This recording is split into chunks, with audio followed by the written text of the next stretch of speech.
فیض صاحب کی یہ غزل ان کے مجموعہ کلام دست صبا میں شامل ہے اور ان کے مشہور اور ایک تغزل اور معنی آفرینی کے حوالے سے عمدہ غزلیات میں اس غزل کا شمار ہوتا ہے۔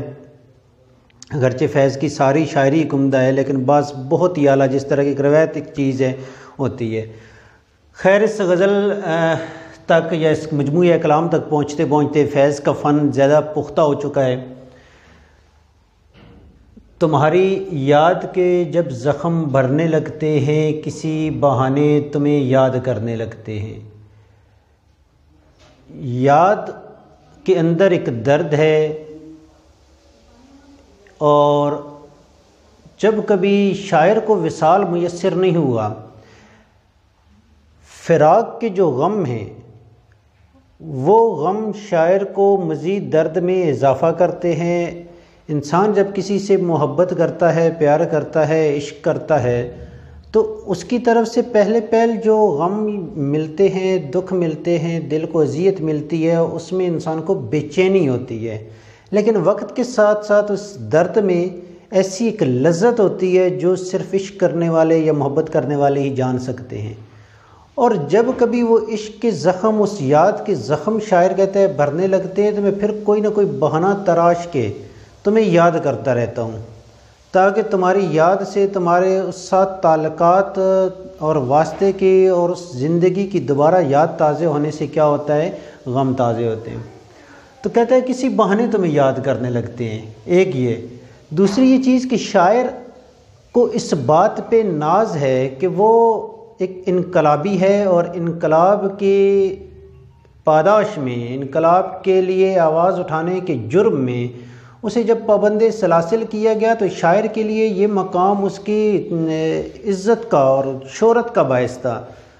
تو کہتا ہے کہ اب جب کہ حالات تھوڑی ڈگر پہ ہیں، میں آزاد ہو چکا ہوں، تو کہتا ہے کہ وہ جو جذبہ تھا جو ماند پڑ رہا تھا اور جیل میں جانے سے، بغاوت کے جرم میں گرفتار ہونے کی وجہ سے میرے اندر وہ جذبہ پختہ ہوتا گیا، پختہ ہی ہوتا گیا۔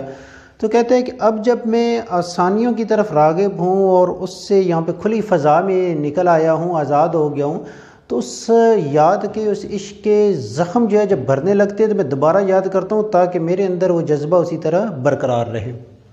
حدیث یار کے عنوان نکھرنے لگتے ہیں تو ہر حریم میں گیسو سنورنے لگتے ہیں۔ حدیث کہتے ہیں بات کو، اچھا حدیث یار کے یہاں پہ کہتے ہیں کہ جب محبوب کی گفتگو کرتا ہوں میں، محبوب کی گفتگو کے تناظر میں نئے پہلو، اس سے نئی محبت کے انداز ظاہر ہوتے ہیں تو ہر حریم میں گیسو سنورنے لگتے ہیں۔ یہاں پہ ہر حریم، حریم کہتے ہیں چار دیواری کو، گھر کو، یمن کے گاؤں کا نام بھی ہے، بغداد کے قصے کا نام بھی ہے، کعبہ کی چار دیواری کو بھی حریم کہتے ہیں، عام ویسے مکان چار دیواری کو بھی حریم کہتے ہیں۔ تو کہتے ہیں ہر حریم میں گیسو سنورنے لگتے ہیں، گیسو کہتے ہیں زلفوں کو۔ تو ہر حریم میں، ہر گھر میں، مراد کیا ہے کہ دل کے ہر خانے میں ایک امنگ اور خوشی کی لہر اور ایک چمک پیدا ہوتی ہے۔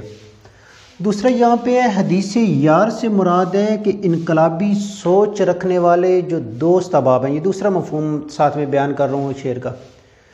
کہتے ہیں جو انقلابی سوچ رکھنے والے میرے دوست احباب ہیں، جب وہ کبھی اکٹھے ہوتے ہیں، عنوان نکھرنا ہوتا ہے مراد کہ جب اکٹھے ہوتے ہیں اور اپنی تحریک کو، اپنی سوچ کو بیان کرنے کے لیے، اسے ایک انقلابی تحریک کو نیا رخ دینے کے لیے، نئے موڑ دینے کے لیے، نئی چیزوں، تو کہتے ہیں عنوان نکھرنا اسے کہہ رہا ہے کہ جب گفتگو کرتے ہیں نئے کہ ہم کس طرح کامیاب ہو سکتے ہیں۔ جیسے کوئی بھی پارٹی ہے، جب آپ ایک فرضی انفرادی طور پہ جب گھر میں بیٹھے ہیں اور آپ کسی کلاس کے اسٹوڈنٹ ہیں اور آپ کہتے ہیں کہ جی میں اگر یہ طریقے اپناؤں، اتنا ٹائم دوں اسٹڈی کو، اس ٹائم پہ یہ کام کروں، ٹائم مینیج کروں، تو آپ کے اندر ایک خوشی سے ایک پیدا ہوتی ہے کہ چیز، مستقبل کا ایک خواب پیدا ہوتا ہے کہ اگر یہ میں چیزیں اپناؤں گا تو میں اس سٹیج تک کامیابی حاصل کر سکوں گا۔ تو کہتا ہے کہ جب وہ انقلابی دوست اکٹھے ہو کے گفتگو کرتے ہیں تو نئے عنوان ملتے ہیں، اور نئے عنوان ملنے سے کیا ہوتا ہے، ہر حریم میں گیسو سنورنے لگتے ہیں۔ ہر انقلابی جو ہے حریم، ہر انقلابی، اس کے اندر ایک جوش اور جذبے کی ایک نئی فضا اور ایک نئی امنگ پیدا ہوتی ہے۔ ہر اجنبی ہمیں محرم دکھائی دیتا ہے جو اب بھی تیری گلی سے گزرنے لگتے ہیں۔ محبوب کو کہہ رہا ہے، گلی کا مضمون بہت ہی روایتی ہے جیسے ناصر کاظمی کا شعر ہے کہ تیری گلی میں سارا دن دکھ کی کنکر چنتا ہوں. اور ایک اور شعر ہے کہ تیری گلی میں مجھے دن سے رات کرنا، کبھی اس سے بات کرنا کبھی اس سے بات کرنا. اور اس کا اچھا، اور اجنبی ہمیں محرم دکھا، ہر اجنبی. یہاں پہ شاعر کہتا ہے وہ کبھی جب پیار اور عشق کی انتہا پہ تھے اور اے محبوب میں تمہاری گلی کے چکر لگایا کرتا تھا کہ کسی بہانے تمہارا دیدار نصیب ہو جائے، تو کہتے ہیں کہ وہاں پہ وہ زمانہ اب گزرے، زمانہ بیت چکا ہے، وہ وقت نہیں رہا، لیکن وہ قصہ پرانا ہو چکا ہے. لیکن اب بھی اگر تیری گلی سے گزرتا ہوں تو ہر اجنبی ہمیں محرم دکھائی دیتا ہے. ایسے نظر آتا ہے جیسے شناسا ہے، جاننے والا ہے، کوئی اپنا بندہ نکل آیا ہے. یعنی شاعر یہاں پہ بتانا یہ چاہتا ہے کہ میں اس گلی میں اتنی مرتبہ گیا کہ لوگوں کے چہرے مجھے یاد ہو گئے. آج ایک مدت کے بعد جب کبھی جو ہے تیری گلی کا چکر لگتا ہے تو سمجھ آتی ہے کہ نہیں، یہ بندہ بھی مجھے یاد ہے، میری یادداشت سے محو ہو گیا تھا. آج 5 10 سالوں 15 سالوں کے بعد جب دوبارہ اس گلی میں آیا ہوں تو وہی یاد آ گئے. اچھا، صبا سے کرتے ہیں غربت نصیب ذکر وطن تو چشمے صبح میں آنسو بھرنے لگتے ہیں. یاد رکھیں صبا جو ہے فیض کی شاعری میں اکثر الفاظ کیا بہت زیادہ استعمال ہوا ہے، اور بعض شاعروں کے ایک وہ سمجھ لیں کہ ان کے لفظ داج میں پڑ جاتا ہے، پلے پڑ جاتا ہے. جیسے میر تقی میر کے ساتھ ٹوک کا لفظ آیا اور ایک غزل میں 10 شعر ہیں تو 2 3 شعروں میں وہ لفظ ایک شعر میں 2 دفعہ استعمال ہوا ہے. اگرچہ وہ لفظ اب اردو میں متروک ہو چکا ہے، شعراء یا نثر نگار اس استعمال نہیں ہوتا. صبا ایک تصور کا نام ہے، خیال کا نام ہے، ایک محبوب چیز کا نام ہے جو فیض کی شاعری کے حوالے سے بیان کر رہا ہوں. غربت نصیب ذکر وطن، غربت نصیب وہ لوگ جو اپنا وطن چھوڑ چکے ہیں. یہ معاش کے حوالے سے بھی ہے. لوگ زندگی جہاں پہ وہ پل کر جوان ہوئے گزار رہے ان کھیتوں کھلیانوں اس گلی محلے پہ جہاں پہ ان کا بچپن لڑکپن گزرا ہے، نوجوانی کی عمر گزری ہے، اس سے انہیں پیار ہے. لیکن معاش کے سلسلے میں انہوں نے اس وطن کو تیاگ دیا، اسے چھوڑنا پڑا. اور کہتے ہیں ذکر وطن، جب کبھی وہ پردیس میں ذکر وطن کرتے ہیں، کس سے؟ صبا سے. صبا سے کہتے ہیں صبح کی ہوا سے کرتے ہیں. صبح کی ہوا سے کیوں کرتے ہیں؟ کہ دن تو وہ کاموں میں مصروف رہے، روزی کمانے میں، پیسہ کمانے میں، رات کو انہیں وطن کے اپنے گھر کی اس کی یاد آنے لگی ہے.